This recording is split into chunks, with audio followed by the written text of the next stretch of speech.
Assalamualaikum warahmatullahi wabarakatuh. Selamat pagi teman-teman pecinta taman hias dan bonsai dimanapun Anda berada. Kali ini saya akan memberikan review atau tutorial untuk bonsai yang mudah didapat di daerah kita, yaitu bonsai pisang yang mudah didapat tanpa membeli, dan ya lumayan indah lah kalau untuk dibuat bonsai. Seperti ini contohnya teman-teman. Contohnya seperti ini. Saya menanam pohon pisang ini bukan dari tunas yang udah besar, melainkan dari bongkol. Karena kalau menanam dari bongkol itu lebih mudah dan 90% bisa hidup. Kalau mengambil dari tunas, kita pindah dari tanah atau tunas yang udah panjang 20 cm itu, kalau ditebas ekstrim kebanyakan busuk akar atau busuk batang, sehingga kegagalan lebih besar. Kalau di pengambilan dari bonggol itu lebih mudah, perawatan lebih mudah, dan angka kematian tanaman semakin kecil. Oke, kali ini adalah contoh-contoh yang sudah saya pindah dari satu bonggol indukannya dari sini. Saya menanam bonggol indukannya dari sini. Setelah itu tunas pertama sudah saya pindah seperti ini. Ini tunas yang kedua udah saya pindah juga kemarin. Nah, kali ini kita akan membongkar tunas yang ketiga seperti ini. Ini umpamanya kita pindah bongkolnya 1 minggu sampai 2 minggu akan tumbuh tunas 1 atau 2 lagi. Otomatis satu bongkol bisa tumbuh puluhan atau bisa banyak lah, sesuai bongkolnya besarnya kayak apa. Oke, untuk selanjutnya kita bongkar dulu untuk pengambilan bongkolnya teman-teman ya.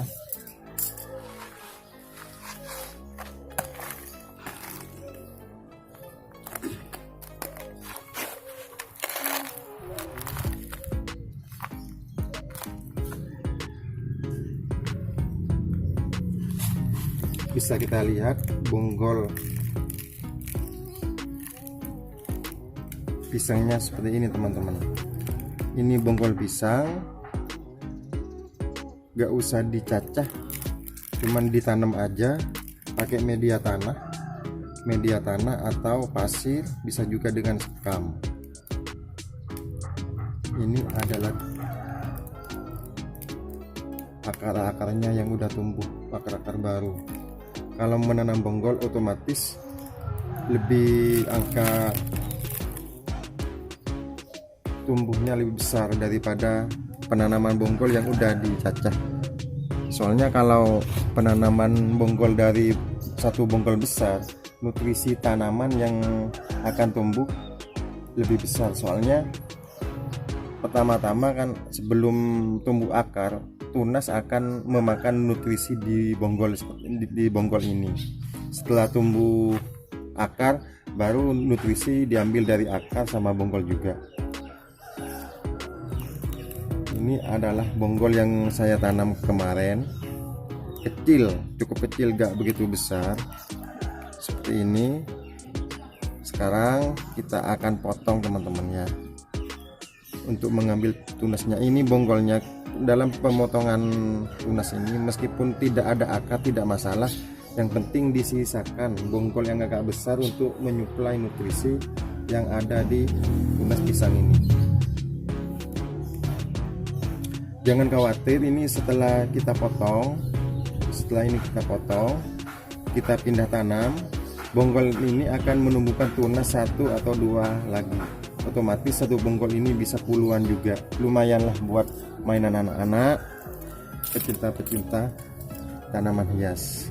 Bismillah, kita potong juga teman-teman ya, sebentar ya. Usahakan bonggolnya agak besar waktu pemotongan, soalnya waktu kita pindah tanam, bonggol ini akan menutrisi tunas yang tumbuh seperti ini teman-teman. ini cukup untuk menutrisi, menunjang sementara. Bonggol sebesar ini cukup untuk menutrisi tunas yang udah tumbuh ini sementara. Yang penting kita menjaga media tanam kita supaya tidak kering, dan media tanam kita harus porus atau tidak becek, supaya soalnya kalau pohon pisang seperti ini, kalau kebanyakan air, kebanyakan busuk akar, busuk bonggol, dan busuk batang. Coba kita yang ini kita pindah tanam dulu ya teman-teman ya. Yang bonggol yang kita potong ini ditanam lagi supaya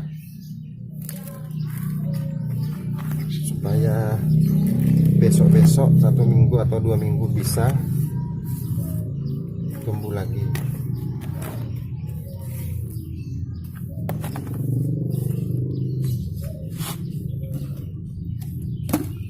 Dan untuk penanaman pemindahan ini kita menggunakan, untuk lebih porusnya kita menggunakan media pasir bangunan, pasir kali atau pasir malang dicampur dengan sekam bakar supaya waktu disiram langsung berlubang. Dan kita cek dulu untuk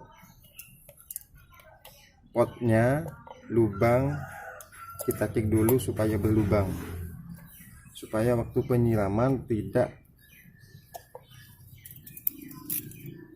menggenang di daerah pot. 2 lubang cukup, soalnya ini cukup porus ya teman-teman. Kita isi dulu media tanam kita.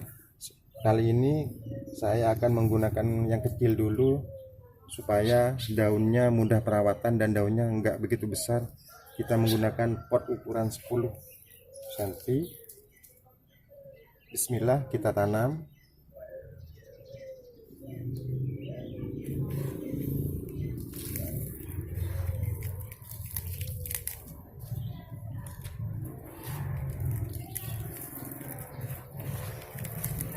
Oh iya, untuk setelah pindah tanam ini sementara jangan ditaruh di tempat yang panas terkena matahari langsung ya teman-teman. Usahakan ditaruh di tempat yang sejuk, yang enggak kena matahari langsung. Soalnya belum punya akar, cuma mengandalkan nutrisi dari bonggol pisang tersebut, bonggol pisang indukan yang disisain sedikit tadi. Kayaknya seperti ini cukup. Ini cukup. Setelah itu kita siram. Ini untuk penyiraman untuk indukan jangan terlalu becek, yang penting basah, disemprot halus. Penyiraman kita cek tiap hari teman-teman ya, paling enggak kalau saya penyiraman 2 atau 3 hari. Cara untuk mengecek tanaman masih basah enggaknya, jari kita dicelupin ke tanah ini, ke media tanam. Kalau masih lengket seperti ini berarti basah, nggak usah kita siram. Kecuali udah kering kayak gini, dicelupin kayak gini, nggak ada lengket ini, berarti butuh disiram. Ya kita siram yang pemindahan yang kecil ini dulu teman-teman ya. Ini usahakan sampai full airnya, maksudnya penyiraman sampai media tanamnya sampai ke bawah. Kita siram lagi 2 hari lagi, gak usah disiram lagi besok-besok, 2 hari lagi kita cek sampai airnya ngelocor. Otomatis kalau udah airnya ngelocor ke bawah berarti semua media tanam ini udah basah semua.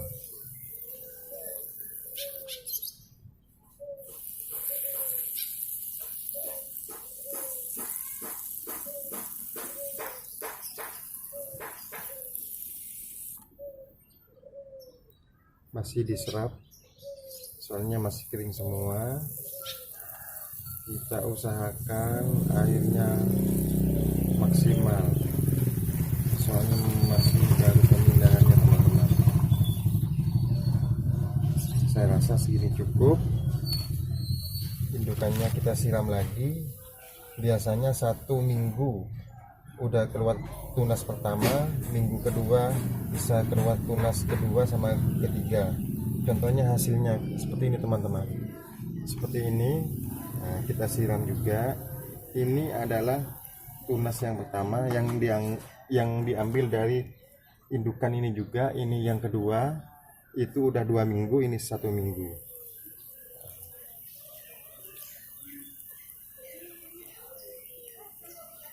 Oke, begini aja review kali ini dalam penanaman pembuatan bonsai kelapa. Untuk review selanjutnya, insya Allah saya akan memberikan tutorial juga untuk supaya daun tidak besar, tidak panjang, dan cara dari satu bonggol pisang ini. Sementara dalam waktu 2 minggu saya sudah mendapatkan 3 galon bonsai pisang. Ini yang pertama, yang kedua, dan yang ini yang baru pindah. Selanjutnya untuk tutorial selanjutnya saya akan mereview 2 atau 3 minggu lagi untuk cara merawat supaya bonsai pisang ini daunnya lebih pendek, tidak melebar, supaya dilihatnya lebih indah. Ini untuk memperindah di permukaan.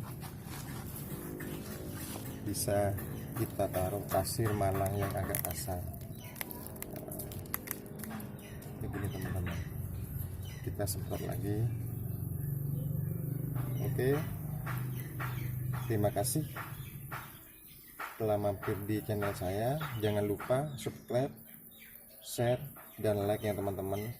Kalau ada yang belum saya jelaskan di tutorial ini, supaya teman-teman bisa komen di kolom komentar, insya Allah saya akan jawab semampu saya sesuai pengalaman saya. Wassalamualaikum warahmatullahi wabarakatuh.